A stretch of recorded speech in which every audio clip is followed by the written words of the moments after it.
Ngojave pak do muhabet e grujës, ngojave do gajle grujës, bane që mundja jo e vlefsh me kashiteje. Një natë, Aisha radiallahu anha i tregon të Muhammed a.s. historinë e nanës të Budherrit, edhe në këtë rast, pejgamberi a.s. ishte shumë i lodhët. Edhe kur i lodhët i dënjëherë, ama përmes një akthije historinë, dhe më thonë këtë rast, Muhammed a.s. u zgju edhe e ngoj ke Aishen radiallahu anha grujen e vetë, shka folke me vëmendje, e dashur vëllezër besimtar.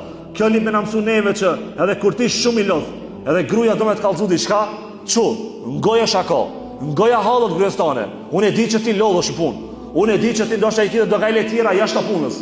Unë e di që ndoshta ti je i sfiduar prej do problemeve të jetës, ama edhe gruaja jote është një emanet në dorën tënde. Edhe emaneti ti e bie hakin. Edhe emaneti mban në formën më të mirë të mundur, realizoj ato kërkesat që i ka, se fundja me ngu kur gjos të kushton. Ndoshta ndonjëherë duket e rënë, ama çu ngoja hallin, shako, habe filane, shka ki.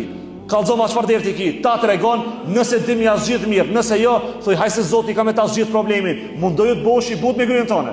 Mundoju që ta kish një sjellje korrekte me kryen tonë.